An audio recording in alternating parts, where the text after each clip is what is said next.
네. 오늘부터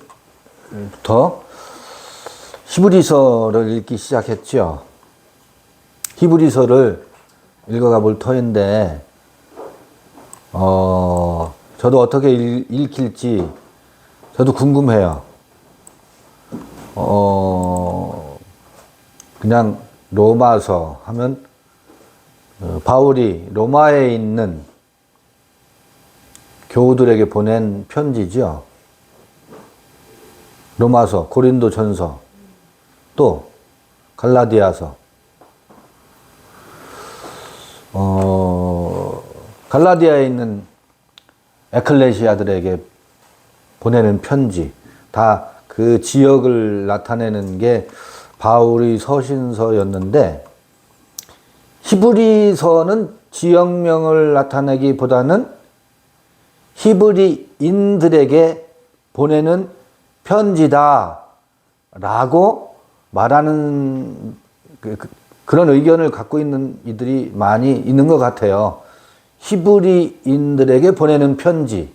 그런데 또 반드시 히브리인들에게, 유대인들에게 보내는 편지일까? 히브리인들에게 보낸 편지라고 추론하는 여러 가지 이유들이 있어요. 히브리서에 나오는 구약의 예법, 제사법이라든지 대제사장 이야기라든지 구약을 배경으로 하는 이야기들이 굉장히 많기 때문에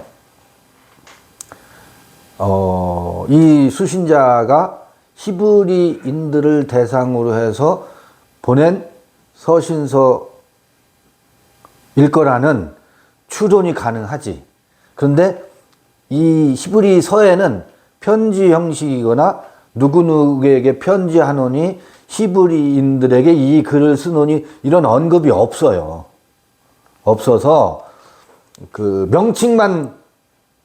책의 명칭만 히브리야, 히브리. 여러분, 이미 우리는 많이 성경 공부를 통해서 들었을 거예요. 히브리 하면,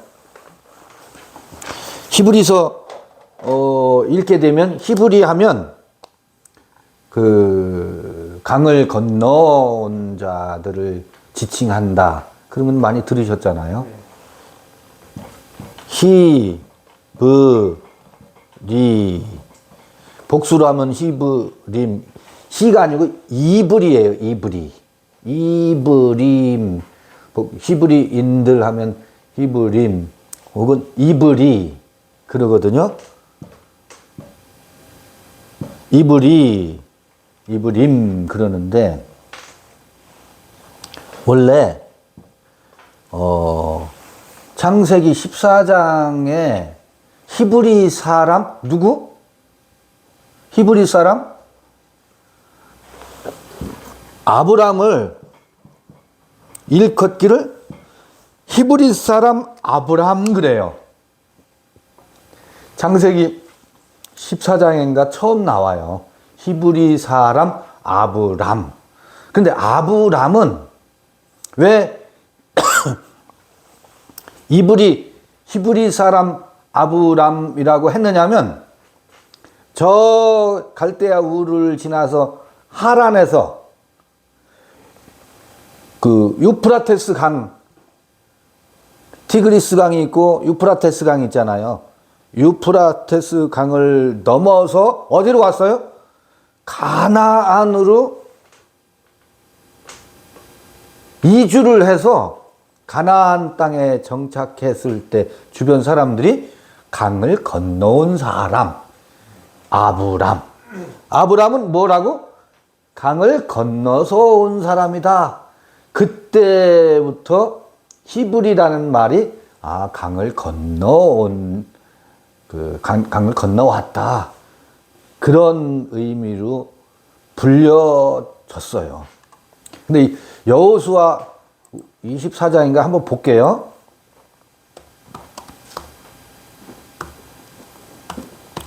여호수아 24장 3절쯤 한번 볼게요.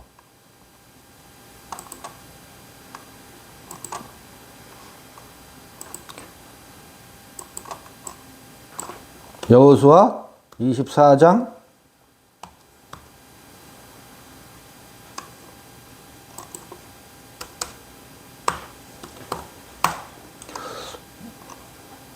'왜 말을 안 듣죠?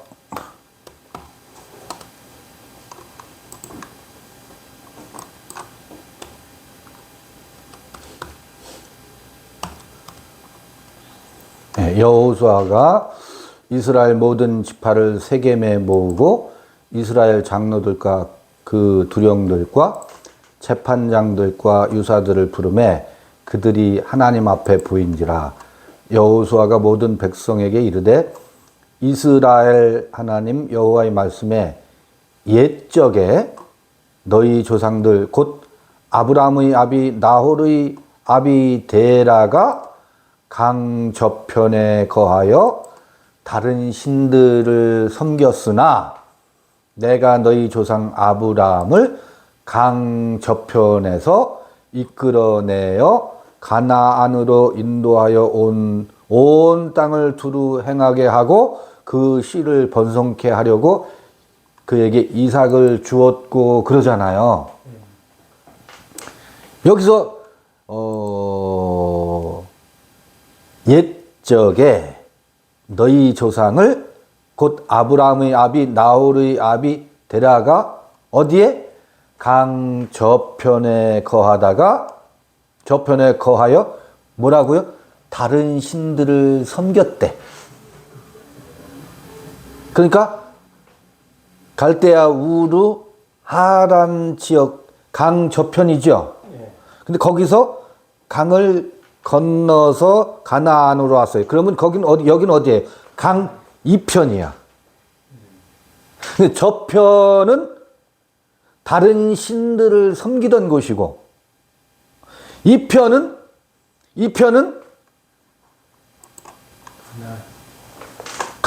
가나안으로 인도하여 온 땅을 두루 행하게 하고 그 씨를 번성케 하려고 그에게 누구를 주었고? 이삭을 주었고 해요. 봐요. 가나안으로 인도하여 온 땅을 두루 행하게 하고 그 씨를 번성케 하려고 그에게 아들을 주었고 아들을 주었고. 그러니까 강 저편과 강 이편을 뚜렷이 구분하고 있죠. 그러니까 강을 건너온 아브라함을 일컬어서 히브리 사람이라고 했다고. 그러면 히브리서는 그 성격이 히브리서는 어떤 성격을 가지고 있겠구나 하는 것을 그 책 제목에서 우리가 짐작할 수 있어요. 지금 여호수아서 24장 1절부터 3절을 읽었는데요. 요거를 마음에 담고 계셔야 돼. 히브리서를 읽으려면. 그럼 히브리서를 1장 1절부터 읽기 전에 조금 더 말씀을 드려볼게요. 분명하죠. 강 저편과 이 편이 뚜렷하게 강 저편은 다른 신들을 섬겼대. 강 이편에서 아들을 얻었대. 약속의 땅에서 야훼의 언약의 땅에서 아들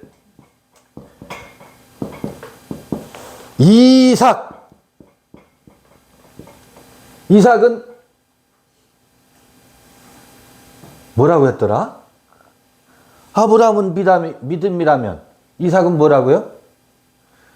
약속이고 언약이고 이삭은 뭐다? 자유자지.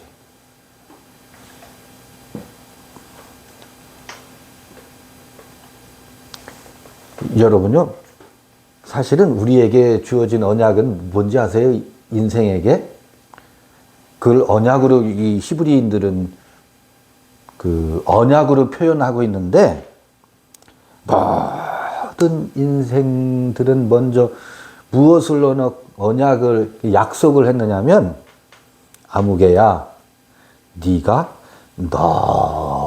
너답게 살게 될 거야. 나는 네가 너 자신으로 너답게 사는 것을 정말 꿈에도 소원이다.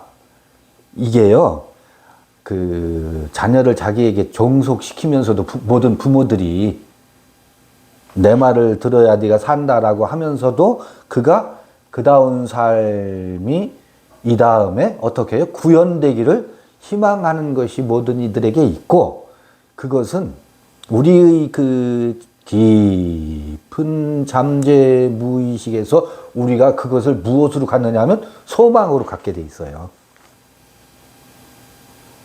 그 믿음이 자유를 언약으로 약속을 받고 그 자유를 뭐 한다고요? 소망하게 된다고. 소망으로 갖게 되어 있다고. 그건 좀 더 나중에 얘기하고, 봐요. 아브라함이 가나안에서 이삭을 낳고 이삭과 야곱.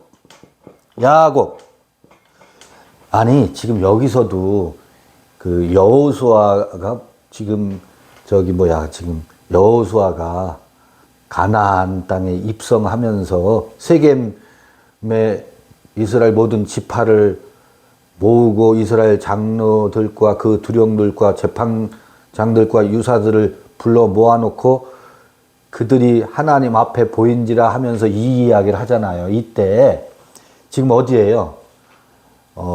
홍해를 건너서 또 요단강을 지금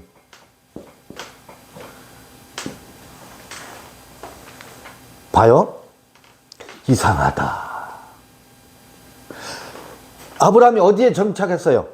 약스 언약의 땅인 가나안에 정착을 했었어요. 근데 이삭과 야곱의 시기에 야곱이 12지파를 낳고 그 중에 요셉을 통해서 가나안을 뭐 했어요? 잃어버렸어요. 가나안을 잃어버리고 애굽에 정착한다고. 애굽에 정착한다고. 이때 출애굽을 해서 다시 가나안에 입성하면서 여호수아가 이 아브라함을 옛적에라고 말하고 있다고. 옛적에. 너희 조상 곧 아브라함의 아비 나홀의 아비 데라가 강 저편에 거하여 다른 신을 섬겼으나 그런다고. 봐요. 중요한 것. 가나안을 잃어버리고 어디에 정착했어요? 애굽에 정착했어요. 애굽에 정착했다고. 남방에 정착했다고. 출애굽 이야기는 여기서부터 다시 시작되잖아요. 출애굽 이야기는 남방 애굽에 정착한 것으로부터 강을 건너는 이야기가 시작되는데, 봐요. 처음에 어떤 강을 건너요? 홍해를 건너죠. 이것도 강을 건너는 이야기야. 그러면 홍해를 건너면 강 저편이 애굽이고 강 이편이 광야예요. 그것도 히브리인이야. 원래 그 오늘날 이브리라는 말이 여기서 이쪽으로 뭐 해요? 그 이사를 간다든지,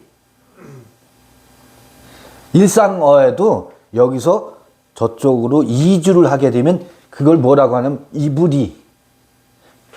이주했다, 통과했다, 건너갔다. 일상 언어에서도 그 말을 쓰고 있대요. 히브리인들에게. 이 이브리란 말이. 저는 지금 경기도에서 대전으로 오늘 뭐 했어요? 이브리 했어요. 이주, 이사 이럴 때도 그 말을 쓴다고. 근데 봐요. 애굽에서 광야로 강을 건넜죠. 이게 히브리인이라는 말이라고. 그 히브리라는 말은 근데 강 저편과 이 편은 뚜렷이 뭐가 달라도 달라. 강 저편은 많은 신들을 섬기던 곳이고, 애굽과 광야는 무엇을 이별을 하고 떠나온 자리라고. 그런데 광야를 지나서 또 하나의 강을 건너죠. 요단강을 건넌다고요. 이것도 강을 건너는 얘기예요. 이것도 강을 건너는 이야기예요.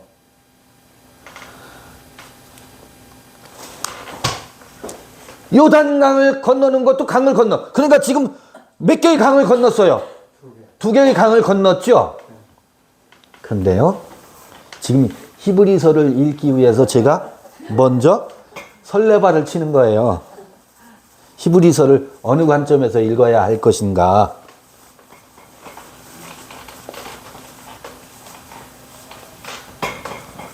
그런데요, 두 개의 강을 건너고서 가나안에 정착을 했어. 가나안에 그 아브람 얘기가 아니에요. 아브람 얘기는 아브라함은 유프라테스 강을 건너서 가나안으로 왔어. 그런데 이건 1번이야. 옛적에. 근데 지금은 홍해를 건너고 요단강을 건너서 어디 왔어요? 가나안에 왔어. 그런데 놀라운 일이 생긴다고. 이 가나안에서 어디로 다시 가?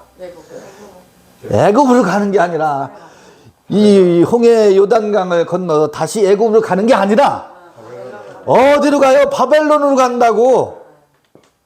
바벨론이 어디냐면 유프라테스 강과 티그리스 강이 있는 티그리스 강 사이에 여기가 바벨론이거든. 여길로 잡혀간다고. 바벨론으로 잡혀간다고. 이게 출애굽, 그러니까 홍해를 건너고 요단강을 건너서 가나안에 왔어. 이게 강을 건넌 얘기가 아니에요. 이것도 강을 건넌 이야기야. 틀림없이 강 이편과 저편은 너무너무 다르거든. 여러분, 섬진강을 중심으로 해서 섬진강 저편은 어디예요? 전라도. 그러니까 전라도 어디? 남도. 그 다음에 강 이편은 어디예요? 경상도 어디? 대구. 우리가 여기 충청도에 살아서 잘 모르지요? 몰라요? 그 조영남이 부르는 화개장터가 있잖아요. 강 이쪽 사람도 화개장터에서, 강 저쪽 사람도 화개장터에서 모여서 한다고 그 노래를 부르잖아요. 강 저쪽은 나도 생각이 안 나네. 하동. 이쪽이 하동이고, 강 저쪽은 전라도. 진도. 이게 그래요. 강을 두고서 경계가 이루어진다고. 전라도 사투리와 경상도 사투리, 뭐가 언어가 달라. 강 사이를 두고. 산맥을 두고도 산 이쪽과 산 너머 저쪽은 동리가 달라서 사투리가 달라. 그렇죠? 강을 하나 건널 때마다 뭐가 달라져요? 세계가 달라요. 세계관이 달라진다고. 애굽의 세계관이 바로의 세계관에서 광야로 넘어올 때는 완전히 달라져요. 그런데 아직 잔존하는 거 있어. 애굽의 그 유산이 무의식 속에 남아있어. 그 뿌리 뽑는 것이 요단강을 건너서 가나안 땅에 왔다고요. 근데 이거는 강을 아직 다 건넌 게 아니에요. 준비하는 거. 우리 옛적에 우리 조상 아브라함이 어느 강을 건너왔어요? 이 강을 건너왔잖아. 이 강을 건너. 그런데 여기 가나안까지 왔다가 아니 무슨 일이야 이게. 다시 아브라함이 떠나왔던 그쪽으로 잡혀가네. 바벨론으로 잡혀가네. 바벨론으로 잡혀가네. 바벨론에서 요 유프라테스 강변에 또 그발강이라고 하는 그 유역에 히브리인들이 잡혀온 히브리인들이 그발강 가에서 뭐 했어요? 거기에 집단 생활을 했다고. 포로로 잡혀서. 그래서 다시 유프라테스 강을 건너 와야 홍해를 건너고 요단강을 건너고 옛적 아브라함이 건너왔던 강을 다시 건너온다고. 히브리서는 이 강을 건너오는 오는 이야기예요. 물론 이것도 포함되어 있어요. 아니 홍해도 포함되어 있고 요단강도 포함되어 있어요. 다 강을 건넌 이야기니까. 그런데 가나안 땅에 정착했다가 다시 잡혀가. 이 북방에 잡혀가서 바벨론에 있다가 유프라테스 강을 다시 건너와야 온전히 강을 건넌다고요. 요때가 어느 때느냐면 요때가 에스카토스, 요때가 마지막 때예요. 이때 이제 히브리서를 읽겠지만 이 강을 건널 때가 마지막 날이라고. 요거는 다른 말로 표현하면 우리의 이 마음의 세계가 절기를 따라서 절기라고 하는 것은 카이로스의 시간을 따라서 자기 때가 이르러서 싹을 낼 때와 줄기를 세울 때와 꽃을 피울 때와 열매를 맺을 때와 그 꽃이 떨어지고 줄기가 다 떨어질 때 열매를 알곡과 쭉정이를 나눌 때 각 누구든지 그 정신의 마음의 세계가 여무는 계절이 다 다르거든요. 사람마다 다 달라요. 밖의 절기는 지금이 섣달이죠. 섣달.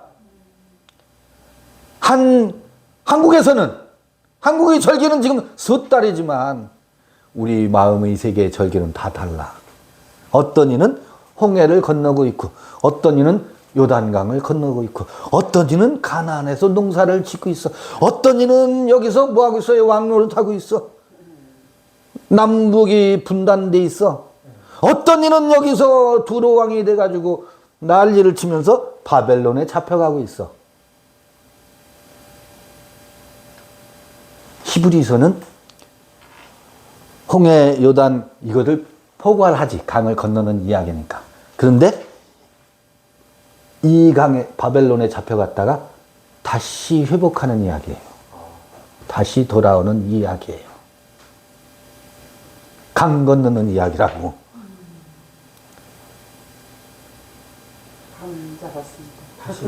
그러니까 봐요. 히브리서의 이제 1장에 그런 얘기도 나와요. 마지막 날이다. 에스카토스 헤메라. 마지막 날이라는 것은 사람들이 자꾸 무슨 종말? 크로노스의 종말로 자꾸 생각한다고. 마지막 때에 우리에게 주신 말씀이래. 요 때에 주는 말씀이라고. 요 절기에. 이 강을 그래야 옛적에 아브라함이 건너왔던 그 강을 건너와서 가나안에 정착하지. 히브리서의 포지션이 어디쯤인지 아시겠죠? 그냥 도매금으로 히브리는 강을 건넌 자들에게 보낸 편지다 라고 우리 그냥 그렇게 바이블 스터디 하게 되면 그렇게 이해하고 그냥 그게 뭐지? 아, 홍해를 건넜다는 얘기인가? 요단강을 건넜다는 얘기인가? 이렇게 볼 수 있는데 좀 더 디테일에 들어가면 우리의 영적 여행을 깊이 해온 이들의 관점에서 보면 아, 이렇게 절기가 그때마다 다르구나. 그러니까 히브리서는 이제 히브리서 읽어가면서 요거를 확인해 보자고요. 히브리서 1장 1절부터 읽어볼게요. 여기 옛적에란 말이 나오잖아요. 옛적에. 아까 여호수아도 옛적에란 말이 있었죠. 여호수아가 말하는 옛적은 아브라함 때라고. 아브라함 때를 읽었지. 우리에게 옛적은 어느 때예요? 아브라함 때예요. 아브라함 때일 뿐만 아니라 우리에게 옛적은 어느 때인지 아세요? 훨씬 전에 에덴에서 첫사람 아담의 때로 우리에게 옛적을 읽을 수 있죠. 좀 더 가볼까요? 창세기 1장 1절에 보면 베레시트 바라 엘롬 엣 하 샤마임 베엣 하 아레츠 할 때도 뭐예요? 옛적이에요. 거기 하늘과 땅을 바라한다라는 것이 이게 하늘과 땅을 바라는 이야기에 여기에 다 문양으로 들어가 있어요. 그러니까 옛적은 거슬러 올라가면 창세기 1장의 때요, 에덴 이야기의 때요, 아브라함 이야기의 때요, 좀 전에 말씀하신 어디 출애굽의 그 모세의 때요, 여호수아의 때요, 이사야의 때요, 에스겔의 때요, 호세아의 때요, 말라기의 때요. 옛적에 봐요. 선지자들로 여러 부분과 여러 모양으로 우리 조상들에게 말씀하신 하나님이 여기 조상들로 번역되어 있잖아요. 복수여서 그래요. 파테르 그러잖아요. 파테르, 아버지. 요게 아버지들이니까 뭐예요? 조상들이지. 아버지들에게 선지자들 안에 선지자들을 여기 엔토이스 프로페타이스 그래서 디아가 아니에요. 선지자들 통해서가 아니고 선지자들 그 안에서 조상들에게 말씀하신 하나님이 호데우스가 주어예요. 봐요. 어떻게? 폴루메로스카이 폴루트로포스 여러 부분과 여러 모양으로 이렇게 번역되어 있잖아요. 여러 시대와 여러 방식으로 번역은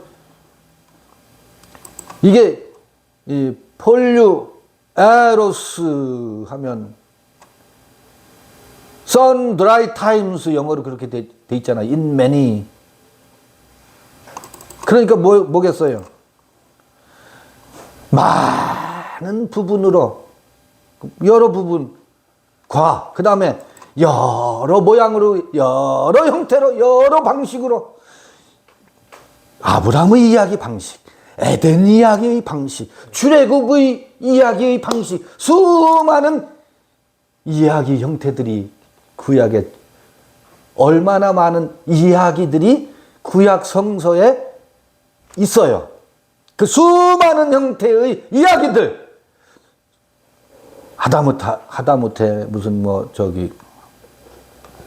소선지서들 수많은 사람의 다양한 형태들 있잖아요. 그게 그 선지자들 안에서 그 아버지들에게 그때의 그들에게 조상들에게 랄레오 말했던 호데우스 그 하나님은 봐요. 2절 에스카투톤 헤메론 투톤 좀 전에 말씀드렸었어요. 이 모든 날 이 모든 날, 뭐, 마지막에 이렇게 번역이 되어 있잖아요. 이게 무슨 뜻이겠어요? 에스카투톤, 헤메론, 투톤, 이 모든 날 마지막에 이 모든 날들의 마지막이기 때문에 마지막 날이라는 거예요. 여기를 얘기하는 거예요. 이 모든 날 마지막이라는 것이 종말의 때를 말하는, 종말의 때지. 어떤 종말? 바벨론의 종말이에요. 바벨론의 종말이라고. 이 우주, 지구, 이 우주가 소멸하는 날을 일컫는 게 절대 아니라고. 그러니까 이 마지막 날은 모든 사람마다 다 달라요. 절기를 나타내는 마지막 날이라고. 마지막 절기. 여기서 그 성서를 읽는 사람들이 우리가 지금 읽고자 하는 히브리서 관점이 여기서 많이 달라져요. 굉장히 달라지죠. 아니, 처음부터 이 모든 날 마지막에 우리에게 엔피오 뭐 아들로 이렇게 되어 있는데 번역은 엔피오 피오스란 말이 뭐라고요? 아들이죠. 엔피오 아들 안에서 아들 누구? 이삭. 아까 저 가나안 땅에서 아브라함이 이삭을 낳았다고 했잖아요. 왜? 가나안을 두루 행하면서 무엇? 이 자유자의 아들, 약속의 아들의 씨를 어떻게 하기 위해서? 퍼뜨리기 위해서. 강을 건너서 그곳에서 강 저편과 강 이편이 다른 까닭이 뭐예요? 저편에는 여러 신들을 섬겼대. 여기는 아들을 낳는 것이라고. 이 모든 마지막 날에 아들 안에서 우리에게 말씀하셨다.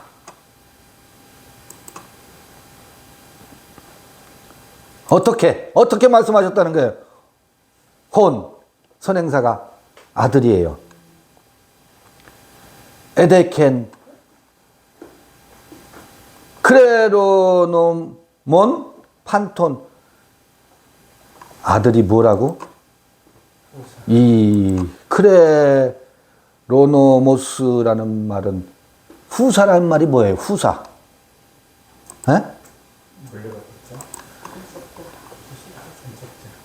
유업을 이을 자, 약속을 받을 자, 유업을 이을 자. 아브람과 이삭과 야곱의 유업을 받을 자. 하나님의 유업을 받을 자가 누구라고요? 아들이 돼요. 근데 판톤 그래요. 판톤 만유라고 번역되어 있잖아요. 만유의 후사로 누구를 세웠다고? 아들을 세웠대요. 아들 안에서 그 아들을 만유의 후사로 세웠대. 그러면 강을 건너와서 아들을 만유의 후사로 세운다는 이야기가 무엇일까? 여기서 자꾸 히브리서를 읽는 이들이 이 아들을 또 다시 무엇으로 삼아요? 우상으로 세운다고. 그 아들을 오직 예수야. 예수가 뭐라고? 만유의 후사래. 예수는 뭐니까? 독생 아들이니까. 이 예수를 만유의 후사로 삼았다. 그 말이 맞아요. 틀리지 않습니다. 그러니까 예수를 믿어야 된대. 만유의 후사로 삼은. 그리고 모든 옛적에 말한 구약은 누구를 예언하고 있다? 예수에 대해서 예언하고 있다. 그러니까 그 틀린 말이 아니에요. 여러분 봐요. 이 영상을 제작할 때 이 줌인이라고 하잖아요. 화면이 많아. 근데 여기 주변에 수많은 배경들이 있는데 포커싱을 하이라이트 시키는 것을 아주 그 어떤 사람의 결정적인 부분을 도드라지게 드러내는 방식이 줌인이거든. 아들에게 줌인을 시켰어. 예수에게 줌인을 시켰어.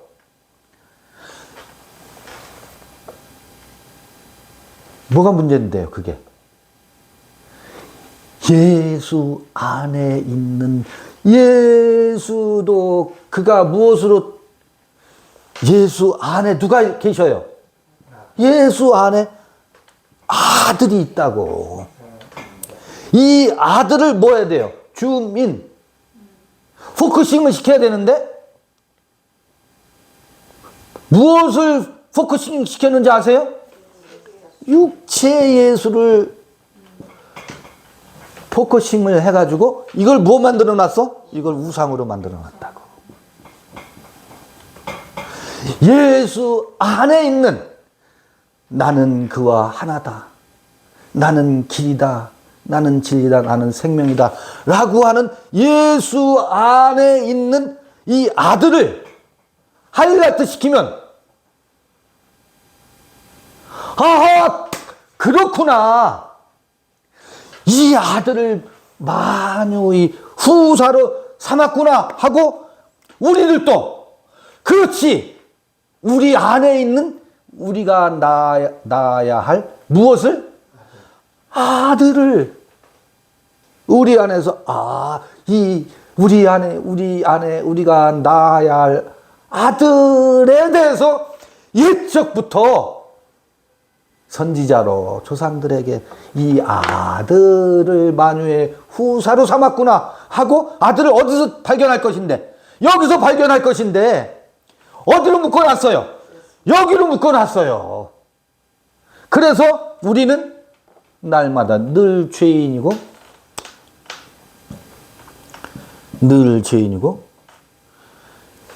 여러분 생각해 보세요.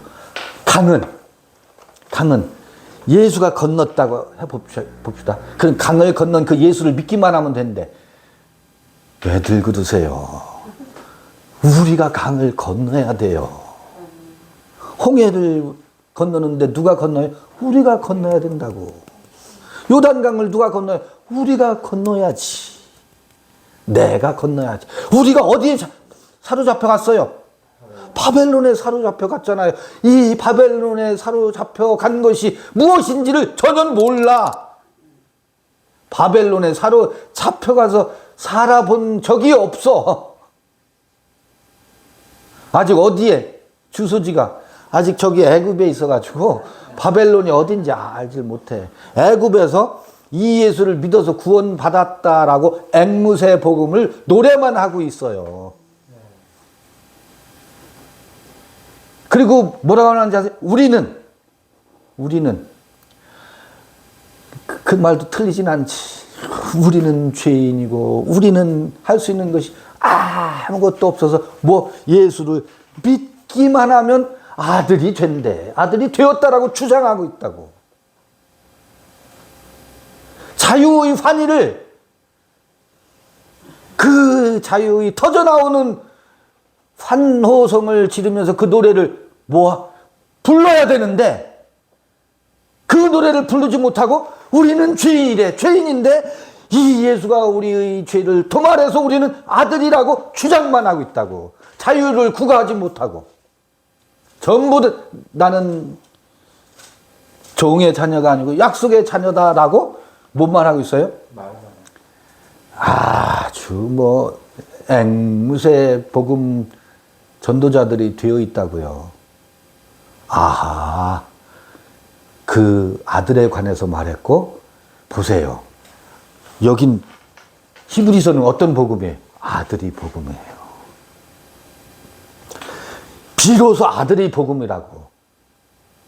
유프라테스 강을 건너와서 가나안에서 그 자유자의 씨를 뿌리는 언약의 그 약속이 성취되는 아들의 복음이 히브리서의 포지션이라고요.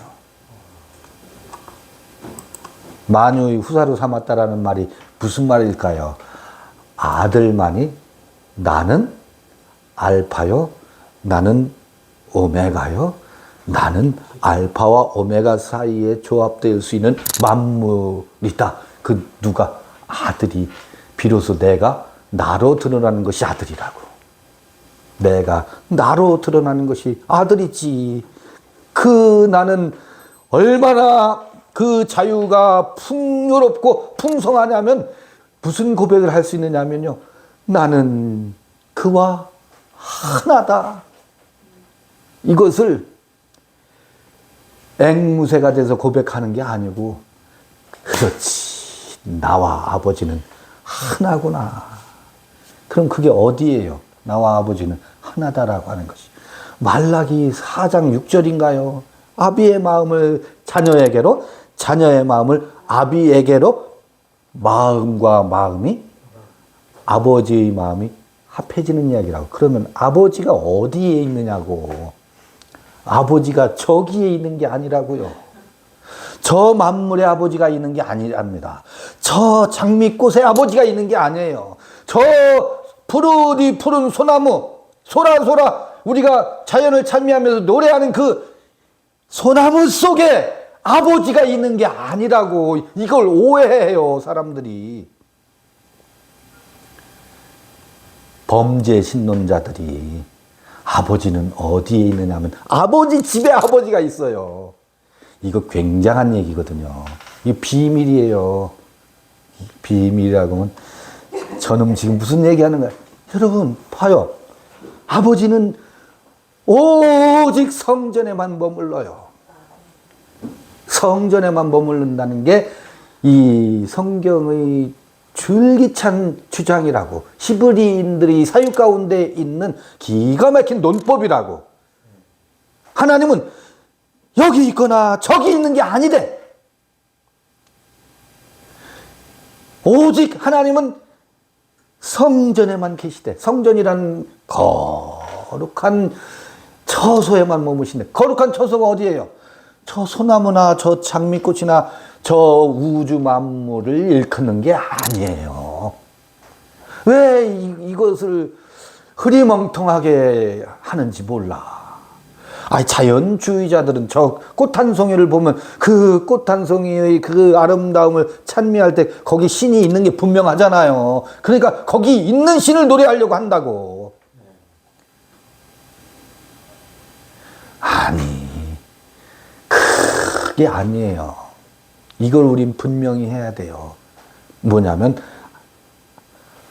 아버지는 여기 호데오스, 하나님은 성전 어디 지극히 거룩한 곳, 우리 마음의 그 윽한 곳에 있다라고 하는 것이 히브리즘의 핵심이라고. 그곳에 있는 아버지와, 그러니까 우리 지극한 마음의 깊은 곳, 구중궁궐이지. 거기는 휘장으로 갇혀서 우리가 언감생심 보지도 들어보지도, 들어봤어도 자꾸 들어봐도 그 구중궁궐을 못 봐. 하나님은 우주 만물을 창조하셔서 우주 저 어디인가에 계셔야 되는 곳으로 자꾸 그쪽으로 시선을 돌린다고. 그래서 저 장미꽃에 있다라고 주장한다고. 그래서 저 푸른 솔에 그 신이 깃들어 있다라고 주장한다고. 그걸 주장하다 보면 어떤 문제가 생기느냐면 휘장 너머에 우리 인간을 정말 정화시키고 우리 되게 하고 우리를 아들 삼게 하고 우리를 고양시키는 그 하나님을 놓쳐버려요. 그 하나님은 우리 어디에? 지극한 그 마음의 자리에. 태극이라고 해도, 태극은 뭐 움직이는 거니까 무극의 자리에 있는 없이 계신 하나님으로 계시대요. 그를 일컬어서 뭐 호데오스요. 여러분 봐요. 지극히 거룩한 곳, 우리 마음의 깊은 그걸 뭐라고 형용을 못하게 해서 순수라고 해야 할지. 그런데 그게 우리 모두에게 사실은 잠복되어 있대요. 겨자씨만하게 미세하게. 거기에 깃들어져 있는 그 아버지의 마음과 누가? 나의 마음이 하나 된 것을 일컬어서 뭐라고? 아들이라고 한대요. 그럴 때 장미꽃에도 비로소 장미꽃의 아름다움을 노래할 수 있다고요. 아버지가 여기에서 아버지의 마음과 내 마음이 하나가 되어야 거기에도 있는 거라고. 이것이 없이 거기에만 신은 거기에 있다라고 주장을 하면 어쩌라고. 그건 시인들의 몫이고 저 문학인들의 몫이고 우리는 아무리 봐도 장미꽃에 벌레만 보이네. 장미꽃에 가시만 보이네. 여러분, 우리가 회복되어야, 여기에 나라가 회복되어야 우주 만물에도 하나님이 계신 거라고요. 희한한 일이에요. 내 마음이 먹구름이 있어 봐봐요. 그 아름다움이 아름다움으로 보이나? 신경질 나지. 오늘은 왜 해가 저렇게 쨍쨍 내리 쪼이는겨 하고 괜히 햇님을 향해서 손가락질을 한다고요. 여기가 지옥이니까. 여기가 지옥인데 뭐 소나무에 신이 하나님의 영이 저 소나무에 있다고요? 무슨 미친 개소리요. 여러분, 비밀은 여기에 있습니다. 이때에 이거를 무엇으로 삼았다고요? 만유의 후사로 삼았다? 하나님 나라를 유업으로 받을 자를 이 아들의 아들의 이 아들이 그 약속을 유업으로 받을 자래잖아요. 그럼 거기에 이르려면 어디를?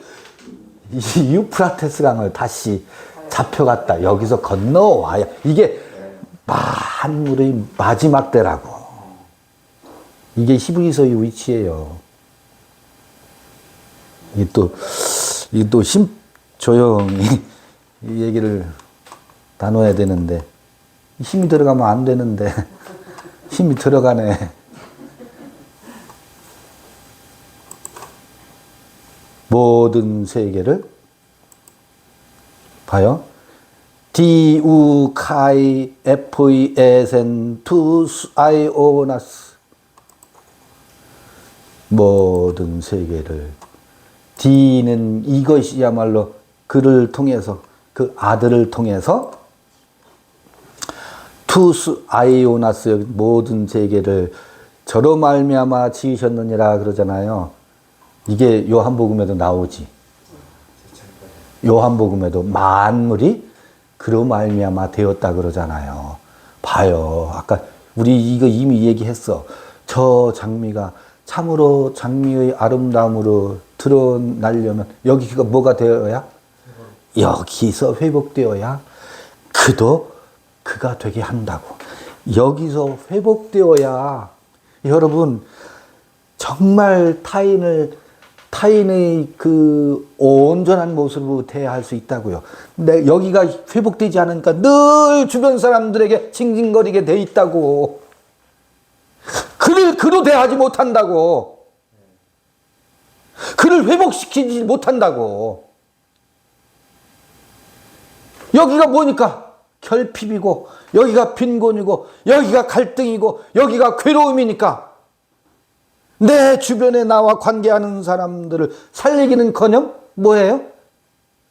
징징거리면서 긁어대야 되고 쪼아대야 되고, 너는 왜 그렇게 못생겼니? 너는 왜 그렇게 잘생겼니? 하면서 군소리를 한다고. 여기서 회복되면 저기서 천둥 번개가 쳐도 요동치 않아요. 여우가 와서 꼬리를 흔들어도 흔들리지 않는다고.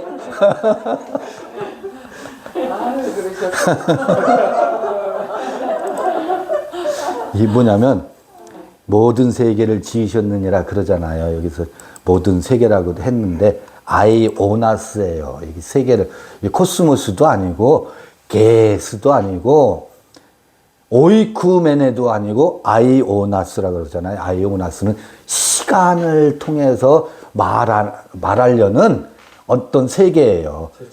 그러면 아까 얘기했잖아요. 시간의 그 아이오나스는 애굽의 때, 애굽의 세대가 있어요. 광야의 세대가 있어요. 가나안의 세계가 있어요. 이건 시간 개념이에요. 공간으로 서술되지, 이야기 속에서는. 또 어디? 바벨론의 때가 있어요. 때. 이 모든 세계, 이 때를 아들이 되면 애굽의 그 노예의 때가 어떻게 해요? 아들을 낳기 위한 산통의 시간이었었구나. 로 애굽의 때를 그 치욕스럽고 노예로 살던 그 징글징글했던 때를 어떻게 해요? 아들의 자유와 생명이 찾아오면 그때의 그 고난과 고통이 아니었다면 지금 내가 있을 수 있었으랴 하면서 그때를 어떻게 해요? 새로 낳는다고. 아이오나스, 투스 아이오나스 세계를 새롭게 짓는다고. 광야를 새롭게 짓는다고. 가나안 땅에서 뭐하고 으르렁거리고 서로 왕노릇하면서 열왕시대, 분열왕국의 시대, 사울왕의 시대, 다윗왕의 시대, 승승장구하고 난리치던, 그 다음에 솔로몬이 성전을 짓고 화려했던, 그러나 그 솔로몬의 영광이 저들의 꽃보다도 못하구나 하는 솔로몬의 영광의 허물을 경험했던 그 모든 세계를 어떻게 해요? 아들이 새롭게 짓는다고. 그런 이야기하고 이게 모든 세계를 저로 말미암아 지었느니라. 저를 통해서 이 아들이 그 모든 시간들을 비로소 그 시간들이 아름답게 되도록 완성시킨다고. 그 시간들을 완성시키는 것은 이 아들로 말미암아라. 과거가 아니고 현재고 또 지금 진행형이 거거든요. 그래서 그 모든 것들은 오늘 오늘 나를 나되게 하는 풀무불이었구나. 그래서 심판이 그 징계가 환희의 노래로 뒤바뀌겠죠. 이게 히브리서의 이야기입니다. 봐요. 3절. 이는 하나님의 영광의 광채시요 그 본체의 형상이시라. 뭐가? 아들이. 정말 그래요? 이게 창세기 5장에 셋을 형용할 때 하나님의 형상과 모양의 사람이라고. 그러면 여기서 다시 만물의 마지막 때가 어느 때겠어요? 안식에 들어가기 전 여섯째 날이 마지막 때예요. 안식에 들어가기 전 여섯째 날이 만물의 마지막 때예요. 우리에게서 이 여섯째 날. 그렇지 않겠어요? 창세기 1장을 비유로 하는 거예요. 일곱째 날 중에 마지막 날은 안식에, 지금 이제 안식에 들어가기 전의 이야기라고. 그러면 여기서 미리 앞질러서 예습. 도의 초보를 버리고, 히브리서 그런 얘기가 나오죠. 단단한 음식을 먹어라. 언제까지 젖이나 먹으려고 하느냐. 그런 말이 뒤에 나오죠. 초보와 단단한 음식 구분이 되어야 돼요. 언제까지나 맨날 애굽 얘기만 해. 애굽 출애굽 얘기만 해. 지금 때가 어딘데? 여긴데 맨날 여기서 이 부활이 어떻고 세례가 어떻고 도의 초보. 우리가 어디 있었든지 어디서 그 추억이 아무리 고상하고 아름다워도 초등학교 학생들 동창들 만나면 그 추억이 얼마나 좋아요. 아무리 좋아도 1년에 한 번 동창회에서만 좋고 끝나. 여기가 좋사오니 하면서 도의 초보에 머물러서 언제까지 환호성을 지르시려고요? 1년에 한 번 동창회 때 추억을 먹고 사는 게 아닙니다. 3절까지만 읽고 이는 하나님의 영광의 광채시요 그 본체의 형상이시라 그의 능력의 말씀으로 만물을 붙드시며 죄를 정결케 하는 일을 하시고 높은 곳에 계신 우염의 우편에 앉으셨느니라. 이게 이 아들이요. 아까 만물 얘기했죠. 아들이 죄를 정결케 해요. 거기에는 죄의 개념이 없어요. 옳으냐 그르느냐가 없어요. 선하냐 악하냐 나는 구원받은 자여 너는 그 구분 짓지 않습니다. 내 마음에서 누가 구분해? 지가 구분할 뿐이지. 지가 구분할 뿐이지 내가 구분하지 않는다고. 이 아들의 세계의 자유의 세계는 나의 자유를 진정 제대로 안다면, 물론 이제 이삭이 에서와 야곱을 낳고 그 자유와 사랑이 헤게모니 싸움 하는 그 과정이 있지만, 그거는 이제 또 그 분화되는 과정에서, 그러니까 속옷을 입기 위한 과정에서 나오는 것이지만, 우선 자유만을 놓고 보면 자유가 두 형제를 잉태한다고요. 자유는 둘을 잉태하게 돼 있어요. 에서와 야곱을 잉태한다고. 이삭은 그 둘을 낳게 되어 있어요. 우리 안에는. 왜? 자유를 주장하면 자유는 에서가 돼버립니다. 자유가 나의 자유만을 주장하는 것이 아니라 그대의 자유가 얼마나 소중한지, 나의 자유로 그대의 자유를 내가 어찌 억압할 수 있으리요? 이게 뭐겠어요? 이게 야곱이거든. 근데 나의 자유만이 소중한 것이 뭐예요? 이게 에서예요. 이게 에서라고. 나의 자유가 비록 좀 손실을 입더라도 그대의 자유를 나는 더 존중하오. 그대의 자유가 활짝 꽃펴서 정말 그 아름다운 장미향을 바라는 것이, 나는 나의 자유가 꺾일지라도 난 그것이 나의 소망이고, 꿈에도 그리는 희망이라고 이 노래를 부르는 것이, 예수가 자신을 십자가에 못 박으면서 자기의 자유를 뭐 했어요? 제자들의 자유가 꽃피게 하기 위해서 자기의 자유를 완전히 제약당한 것이지. 그건 바로에게 노예 생활하는 것과는 전혀 달라요. 바로에 의해서 억지로 십자가에 못 박히는 게 아니라고. 자유자니까 자기 자유를 자유로 뭐 할 수 있어요? 스스로 제어할 수 있는 거라고. 자유자이기 때문에.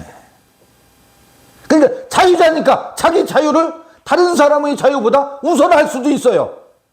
자유자니까. 그건 에서고. 그렇죠? 이게 아들 안에 만물을 만물 되게 하는 비법.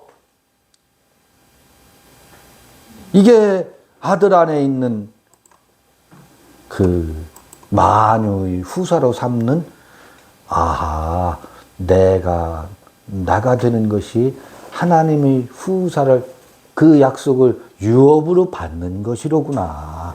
아, 내가 되는 것은 그 나의 나됨의 궁극적인 진정성은 그의 그됨을 고양시키는 것에 나의 나됨에 더 깊은 것이 도사리고 있구나.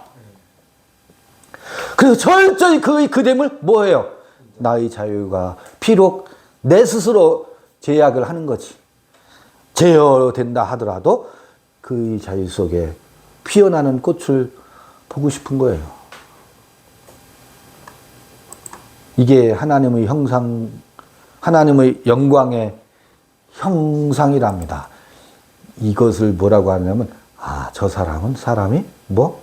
된 사람이, 된 사람이야. 저 사람은 신의 형상을 그 안에 가지고 있구나. 이때 이 소리를 듣고 이 소리를 고양시키는 것이 야훼 엘로힘이라고. 예수는 그거를 보여줬는데 그 안에 있는, 예수 안에 있는 그 아들의 꽃, 만개한 그 아들을 보고서 우리 안에 피워내야 할 그 아들을 소망해야 되는데, 이 아들은 온데간데 없고 예수 당신을 우리가 믿으면 그냥 무임승차한데, 그 십자가는 예수만 져야 되는 거야. 그게 아닙니다. 멜기세덱의 반차가 되는 것은, 이게 히브리서에 나오는 멜기세덱이 신약에서 히브리서에만 나오잖아요. 멜기세덱의 이야기를 한번 여러분 들어봐 보세요. 시작도 없고 끝도 없어요. 육체의 계보를 따르지 않아요. 멜기세덱의 계보는요, 육체의 계보를 따르지 않습니다. 무슨 칼빈주의자라는, 칼빈이 알파요, 나는 칼빈주의자, 칼빈의 마차에 올라타서 그런 칼빈의 반차에 속했음을 주장하지 않습니다. 칼빈주의의 반차에 올라타지 않는다고요. 시작도 없고 끝도 없는, 그게 시작도 없고 끝도 없는 것이 어디에서 진행되겠어요? 이 육체 예수를 뭐 베어버릴 때, 육체 안에 육체 예수가 그렇게도 우리에게 알려주고 싶어 했던 그 인자의 복음, 아들의 복음 안에 멜기세덱의 반차가 있거든. 그때 또 말씀을 나눠보자고요. 이렇게 히브리서 그 첫 문을 빼꼼히 한번 열어봤습니다. 히브리서 읽기를 이렇게 한번 진행해 가보겠습니다. 첫 시간이었습니다. 마쳤습니다. 3절까지 읽었네요.